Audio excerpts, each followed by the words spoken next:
You're obviously devastated. What's going through your head right now? Well, I'm quivering from head to toe, and I've just shed quite a few tears because I've just watched about 10 fully laden ripe fruit trees get ground into a truck. And so as someone who works with food every day, I find it incomprehensible that someone can think that that's a good thing to do. I am absolutely devastated, and I want to use much harsher words than that, but I'm going to be polite because that's what the community deserves. But the community here doesn't deserve what's just happened. If you look over my shoulder, you're seeing 7-year-old fruit trees that have been cut off at ground level for safety reasons. Well, if this is safety, you can walk along there now and you can trip over the stumps of the trees that the council have cut down or somebody has cut down. I didn't see who cut them down, but when I look at this, I just think this is a kick in the guts to the Buderim community. It's a kick in the guts to the people who have tried to show the world that you can have fruit trees, you can live as a collaborative community, you can have cohesion in a community. All of that's just been kicked out the window.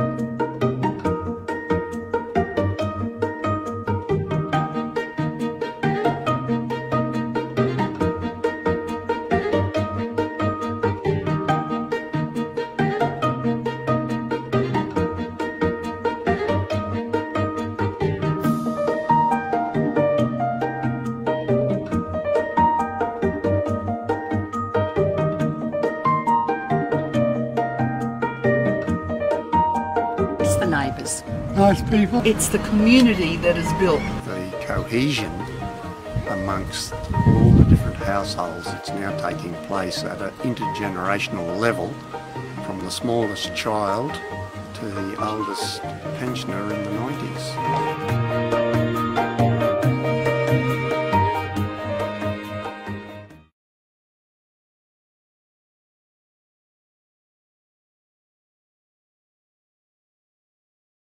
Town mortified as government cuts down, destroys community fruit forest over permit issue.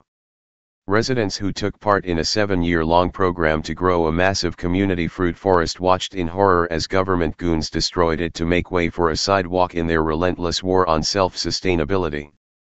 All over a single permit. By Matt Agarist, June 1, 2017. Across the globe, an awakening is happening in which people are realizing the power of growing your own food. Edible landscapes are increasing throughout the world, however, when government gets involved, this self-sustainability through community gardening can often be thwarted. The residents of Sunshine Coast, whose city council just unapologetically laid waste to a 7-year-old organically grown fruit tree forest spanning 11 streets, are finding this out the hard way. A single complaint about a permit sent the city council into a fruit-hating tyrannical whirlspin, eventually leading to the destruction of the entire project. As ABC reports, the Australian community has been at the centre of a 6-month stoush with the council after a complaint was made. The council then ordered residents to obtain public liability insurance and a free permit in order to keep the trees on the footpaths. To be clear, these trees were not planted by some rogue farmer on private property without the owner's permission. The community banded together in a hugely popular project known as Urban Food Street, UFS, precinct. The precinct has grown immensely over the years as residents volunteered their sidewalk areas for the trees to be grown. More than 200 people participated and benefited from the fruit forest. According to some residents, they were entirely unaware there were permit and insurance requirements until the city council showed up with trucks and mulchers to chop down all the trees.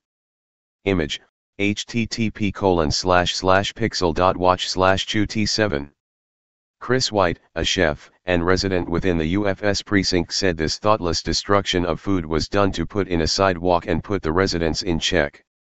Read more. Hillary got paid more for 12 speeches to Wall Street banks than most Americans make in a lifetime. It's a way now that they can put a concrete footpath in, and it's a show of force, he said.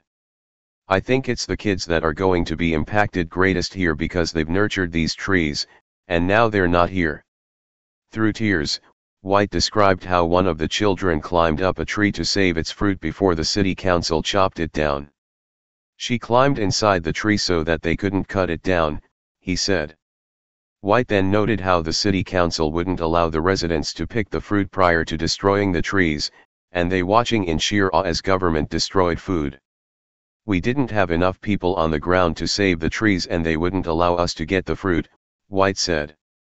According to ABC, Councillor Ted Hungerford said the felling of the trees was disappointing, but the council was left with no option after a resident had not applied for a permit, nor opted to relocate the trees to private property. Because the city claims ownership over the property in front of people's homes where a sidewalk would go, they were required to get permits to have fruit trees in that space. Most everyone did. However, because one resident didn't apply for a permit, the entire area was leveled. Resident Gail Felgenhauer told ABC that the council was belligerent, bullying, and discriminatory. We've had multiple meetings and presented multiple options and ideas for solving their imagined problems, she said. They have discriminated against food. We have grown food here to share with the elderly in the area, with couples and families, and we've grown this for 7 years. Read more. Cop breaks 10-year-old boy's leg for filming him, sexually assaults his mother. And all of a sudden the council tries to bully us into getting permits, and then there were difficulties with insurance. Our position was that there were ornamentals on verges all over the Sunshine Coast area, so why discriminate against vegetables and fruit? Ms. Felgenhauer said the citrus fruit from the felled trees would have been enough to provide about 12 months' worth of jam for residents, according to ABC. And there was a dozen or more pawpaws, beautiful pawpaws. That lovely resident over there who has a physical disability, he ate the pawpaws regularly, she said. It's just such waste. Queensland One Nation leader and member for Buderim, Steve Dixon, said the council's action was wrong in every sense of the word, ABC reports. This is renowned throughout the whole world, people love this, the local community loves this, he said. What message is this sending to our children? The residents are furious and are calling out the utter hypocrisy of the council, citing safety issues when other residents can put up shrubbery and stone walls without a permit. Pointing out more hypocrisy of the council, Dixon noted how unsafe the area is now because of all the stumps left by the cut trees. Not to mention, if it's all about safety, there's big stumps hanging out of the ground, so when somebody walks along there and trips over those stumps, who's wrong then? Seriously, nobody has thought this through. Why is food the reason you have to get a permit when people can grow ornamentals and rock walls wherever they want and not get a permit? That's the issue, Dixon said. Read more. Police state fear runs rampant. 7-month-old baby put on terrorist watch list. After destroying the food, and in spite of the backlash, the council shows no signs of backing down and promises to go after anyone who dares grow food. They said, if I don't go through the correct channels, that's what will happen. Trees will be cut down and I'll get a $600 fine. Hey Charlotte County, this is Charlotte County COPWATCH, and I wanted to explain what fair use is. You can use pieces of news articles if you're doing it for news reporting, you have commentary, and you're doing it for education purposes. So that's what fair use is, as you can see right here. Another reason why I wanted to make this video is to let you know I just joined with Patreon. A nice thing with Patreon, I make no money on YouTube. They took the money away years ago, and so this is another way to give, and it's a nice thing too because you can give monthly. You can give $1, $5, $10, whatever. I do 4 to 5 hours a day on trying to wake the sheeple up on how corrupt it is and different ways that you can fight the corruption. So Patreon is a way that you can do it, and then of course the old way is still there. Donate to Charlotte County COPWATCH with PayPal or credit card. So keep that in mind. 4 to 5 hours a day. I make no money, but the corruption happened to me and I'm sick of it, so I'm trying to wake people up. but my wife would love it if some, you know, if we could get some help out there. There's 47,000 subscribers.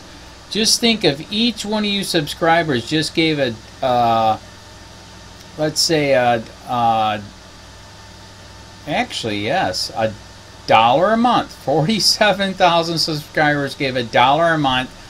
That would be awesome. That's not going to happen. But anyways, that would be great if it did happen. But, you know, do the math in your head. Just think about it. Like I said, 4 to 5 hours a day. I get no money from YouTube. YouTube has gone nuts. You can't do anything anymore. They're taking the money away everywhere. So these are a couple different ways that you can still help out with all this time that I put in. And as you know, I'm in a special situation where, you know, at least I can do it. You know, 4 to 5 hours a day. We have a cleaning company during the day. That's what allows me to do this, and we're debt-free. So this is my hobby. I don't go fishing and all that other crap. I try to save the world. So help me out to make the wife happy, man. In fact, if you guys did give $1 a day, and there was 47,000 of you, and you did it, and each of you gave $1, and that was every month, oh my God, yes, I could quit. I could start suing them. Another idea, too, that we have is, you know, if I got, you know, some funds, we could actually contact everyone that has been ticketed and or arrested and put in jail and start sending them postcards to let them know we're here, and to see if everything went all right, and if it didn't, find out their story. So we could even do more investigations and more lawsuits. Lawsuits take money. So just think about that. You know, 47,000 of you so far right now. You know, $1 a day. I mean, $1 a month on Patreon, or $5 a month Patreon, 10, 20, whatever. Just do the math in your head. Help out. This is a lot of work every single day. Thanks.